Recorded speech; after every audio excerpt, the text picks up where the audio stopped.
t'en prie. On enchaîne.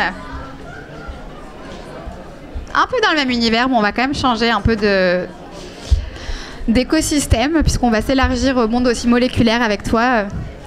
Jane, on dit Jeanne ou Jane d'ailleurs? Jeanne, ouais, je me la jouais Jane Goodall, pardon, Jane Goodall, elle me manque, je me suis pris un peu pour une américaine.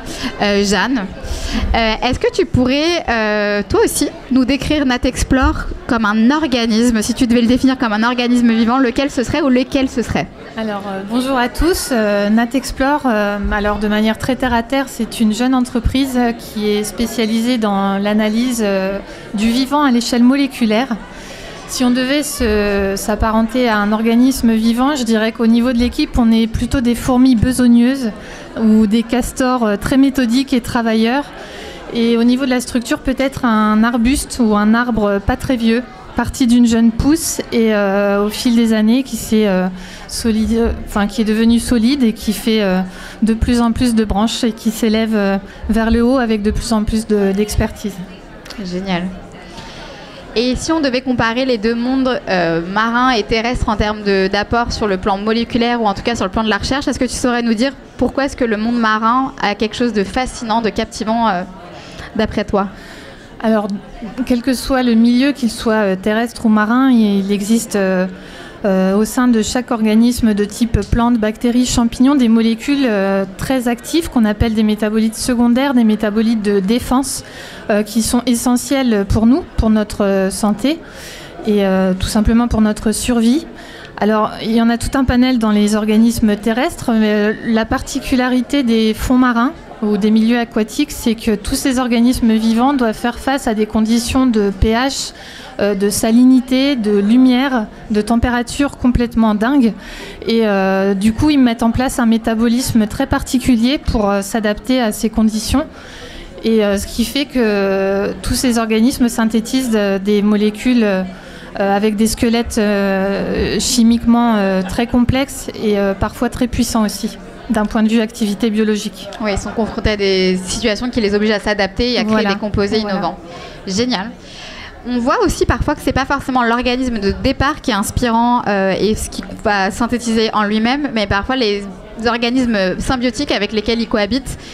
Comment vous gérez ça en recherche de dissocier ce que fait l'espèce de son microbiote, par exemple? Alors, d'un point de vue analytique, je dirais qu'il n'y a pas vraiment de différence, puisque nos approches, elles sont sans a priori. Quand on nous demande d'analyser un mélange, on est tout à fait capable d'analyser le mélange tel qu'il est. Après, si on veut vraiment comprendre quels sont les métabolites qui proviennent de la bactérie ou de l'organisme qui la porte, là, il faut considérer, c'est un peu plus difficile, il faut considérer les deux organismes séparément. Il faut être capable de cultiver la bactérie au laboratoire. Et c'est pas forcément évident, mais les possibilités sont infinies dans la découverte de molécules issues de ces relations de symbiose. Génial. Et tu en as dit quelques mots à l'instant, mais ça m'intéresse que tu nous expliques dans ces fameuses conditions un peu extrêmes, je pense aux sources hydrothermales dans des profondeurs particulières, on parle presque d'un nouveau continent, ou en tout cas de nouvelles explorations moléculaires, puisqu'on sait que ce n'est pas le monde marin qui est le mieux connu dans nos écosystèmes actuellement. Tu dirais qu'on en est où dans cette compréhension de cette biodiversité ? Alors au niveau des milieux extrêmes, je dirais qu'on en est à peine au balbutiement dans la découverte de toutes les molécules qui peuvent exister, être produites par les organismes qui survivent dans ces conditions extrêmes. Ne serait-ce que, je ne sais pas, à haute altitude, sur des rochers du Kilimandjaro, on observe des couches de lichen. On n'a qu'une envie, c'est d'aller un petit peu en gratter, en récolter et puis essayer de voir ce qu'il y a dedans. Dans les sources chaudes, dans les déserts. Mais j'ai envie de dire aussi que, il y a tellement de choses à découvrir dans les milieux extrêmes, mais également tout près de nous, dans les ressources locales. Avec l'avancée des techniques d'analyse, aujourd'hui, on arrive encore à découvrir de nouvelles molécules, ne serait-ce que dans un bourgeon de hêtre ou d'une fleur de nos jardins. Donc on est loin d'avoir tout découvert au niveau moléculaire dans la nature aujourd'hui.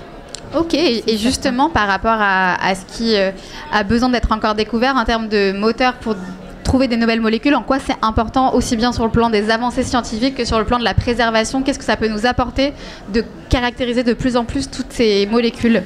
Alors, la caractérisation des ressources naturelles, pour moi, elle est essentielle à 3 niveaux. Alors, le premier niveau, ça serait d'un point de vue connaissance, tout simplement.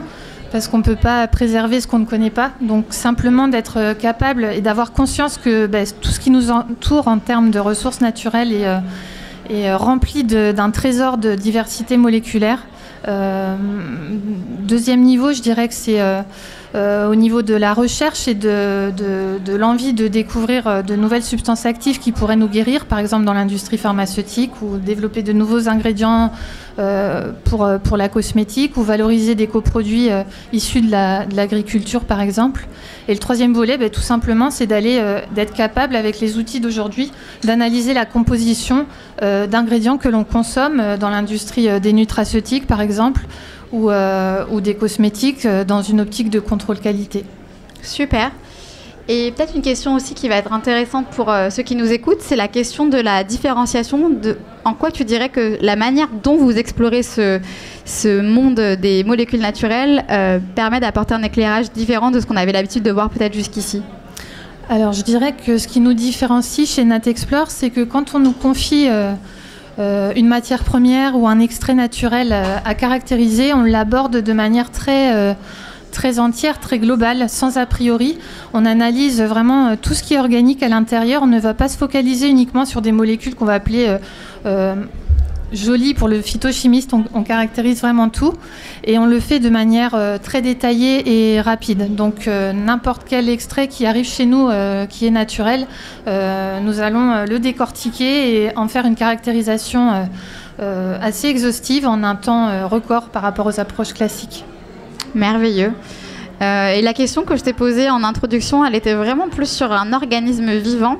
Est-ce que tu arriverais maintenant à m'expliquer, toi à titre personnel ou ton entreprise, si on devait plutôt s'intéresser à un composé, à une fonctionnalité, à un rôle qu'elle peut jouer, comment tu aurais envie que ce monde ou toi-même s'inspire de ces molécules-là? Alors, je ne sais pas quelles molécules on pourrait être en particulier. Je peux te dire lesquelles j'aime rencontrer dans les extraits. Je trouve jolie l'ocytocine, la molécule du plaisir, bien sûr, la molécule qui caractérise aussi la relation mère-enfant, les endorphines que l'on sécrète et qui nous apportent beaucoup de bien-être aussi en faisant du sport. D'un point de vue moléculaire, elles sont assez jolies. C'est des séquences d'acides aminés assez sexy. Et sinon, j'aime aussi rencontrer tous les flavonoïdes dans les extraits végétaux terrestres. Je les trouve vraiment sympas. Des terpènes comme la morphine, à la structure complètement alambiquée, cyclisée, complexe et magnifique. Et enfin, il y en a plein, c'est infini. Oui, on sent la passion à ce moment-là. On sent que tu as du mal à choisir. On te demande de choisir entre tes enfants, là. Là, c'est compliqué. Ok, mais j'ai bien aimé. Moi, je vais même rester sur cette note poétique sur l'hormone de l'amour. Effectivement, c'est le nom qu'on lui donne, mais pourquoi pas imaginer que ce soit une des hormones qui ferait du bien à ce monde, effectivement. Merci beaucoup, Jeanne. Jeanne. Merci, Aïna. Et puis, je te dis à très vite. Est-ce qu'il y a des questions peut-être tant qu'elle est là? Je vois qu'on a encore un petit peu de temps, d'ailleurs. Petite question sur l'amour, sur les milieux extrémophiles.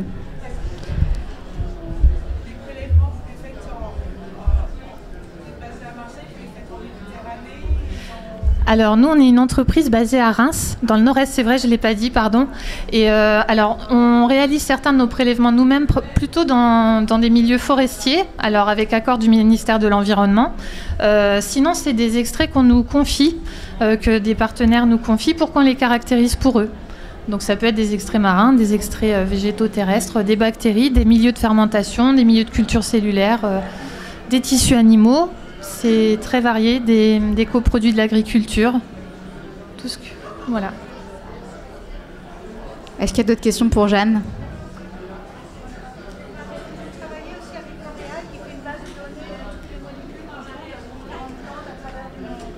Alors, on travaille de temps en temps avec L'Oréal, mais pas encore au niveau de cette base de données.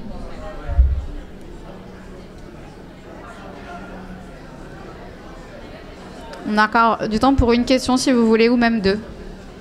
Allez-y, lâchez-vous. On est entre nous, c'est la famille. Est-ce que vous voulez nous dire quelle molécule vous seriez? Question piège. Merci beaucoup. On accueille Mathias.